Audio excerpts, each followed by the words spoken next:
J'ai toujours été dans l'imaginaire, dans mon petit monde. Et ça m'a permis d'aller vivre dans plein d'endroits différents, mais surtout dans le monde de mes rêves, je crois. Et je crois que ça, j'en suis jamais vraiment sorti, même si on a essayé de m'extraire de différentes manières, à base d'école, à base de, je sais pas, tout ce que tu veux, quoi. Je suis dysfonctionnant, j'ai entendu plein de choses comme ça. De qu'est-ce qu'on va faire de lui.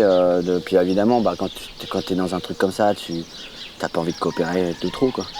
Donc soit tu fais un peu le bazar, soit tu es complètement largué et tu te caches. Voilà. J'ai eu une belle enfance. Donc moi, j'ai pas à me plaindre. Mais ça t'empêche pas d'avoir des traumas, quoi. Ça t'empêche pas de... mais qu'est-ce que je fais? Je suis qui? Je vais où?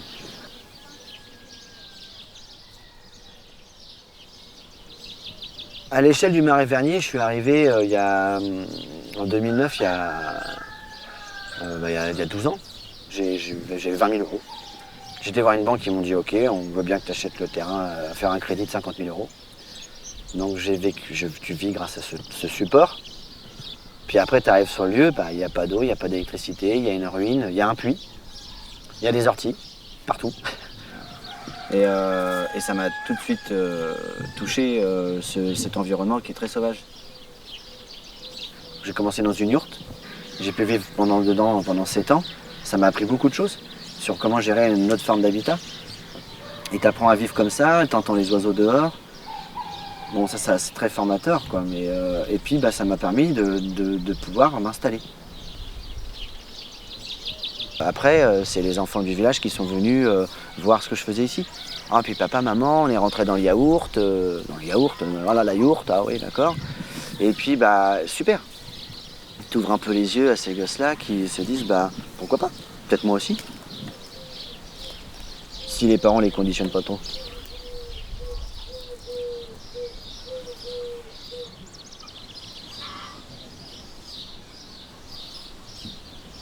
Je suis pas anti-système, même si franchement il marche complètement sur la tête, en ce moment c'est n'importe quoi. Enfin, comme depuis très longtemps, je crois. Parce il en faut bien un système. C'est juste que là il est déréglé, il est complètement chaotique. Il prend pas en considération des belles choses parce que ça fait un peu peur, parce qu'on les connaît pas. Et puis par contre il met en avant des bêtises de conformité, de règles, de lois, et c'est carré et c'est binaire. Alors que non, faut donner de la souplesse.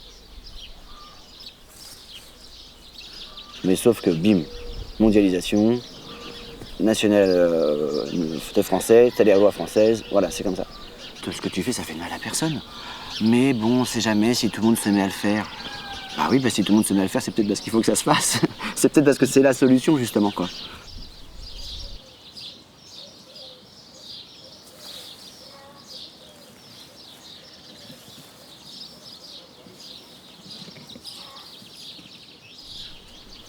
Si tout le monde agit de la même manière, on va tous peut-être se planter. Que si on laisse chaque petite entité essayer de trouver des solutions, déjà peut-être que tout le monde va pas faire la même connerie. Et puis peut-être qu'il y en a qui vont trouver des solutions avant d'autres. Et puis c'est déjà ce qu'on fait, hein. C'est déjà ce qui se passe. Mais je pense qu'il faut renforcer ce truc-là. Donner la liberté aux enfants. Et la seconde chose, recréer des villages, des quartiers, des trucs à taille humaine, pas beaucoup de personnes, qui s'autogèrent, qui ont une façon de voir l'avenir, voir le quotidien, et qu'eux, ils créent leurs petites règles ensemble, mais pas le truc national. Non, ça c'est n'importe quoi. Avant d'avoir un déclic en croisant des gens sur ma route, déjà tu as l'amour de tes proches, la vénération de ton père. Moi oui, je l'ai toujours regardé comme quelqu'un de robuste, courageux, aller de l'avant. Mais pour moi c'était un modèle, le seul là encore. Parce que même en vieillissant, il continue à m'apprendre plein de choses. Et après, y a d'autres personnes qui arrivent. Et là, mon prof de brevet agricole, Emmanuel, qui m'a vraiment apporté beaucoup. Il m'a montré qu'il y avait un autre monde que je ne connaissais pas. Celui du bio, de la nature. Mais ce gars-là, déjà, m'a inspiré.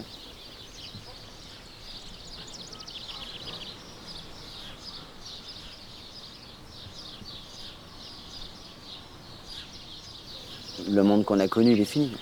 On a eu une répétition générale avec le Covid. Mais ça, c'était juste un entraînement.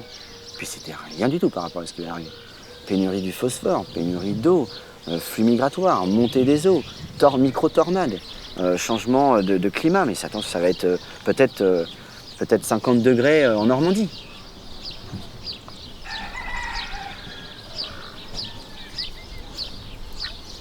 On a toutes les connaissances, on a toutes les ressources. Tu vas sur Internet, tu vas dans une bibliothèque, tu trouves les bons bouquins, les bonnes personnes. On a tout pour solutionner les problématiques qu'on a sur cette planète. Vraiment, on peut le faire. C'est juste rageant de voir qu'on a le savoir, mais pas l'intelligence. Elle est là, la colère, quoi. Tu regardes, il y a des solutions partout. Ils sont pas archaïques. Ou alors archaïque, c'est beau. C'est noble.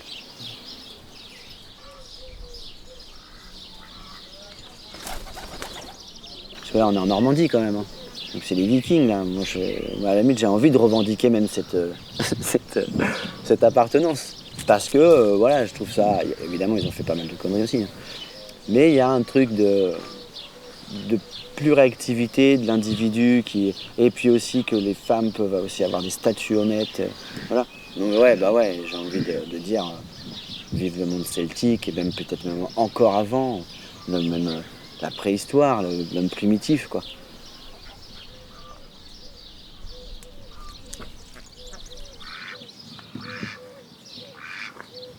Tiens, il y a un feu là, il y a 15 jours, on l'a allumé avec une pyrite de fer, un silex. On a passé une demi-heure, mais magique.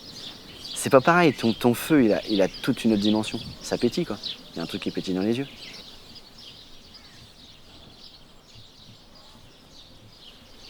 Ici, c'est la débrouillardise, la récupération, un habitat qui te coûte pas cher au début pour t'installer, vivre avec peu. Il n'y a pas de choses qui sont figées. C'est en mouvement. Comme le jardin.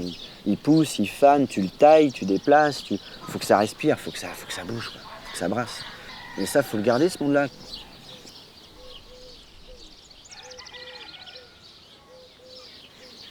On est riche, nous, de penser comme ça.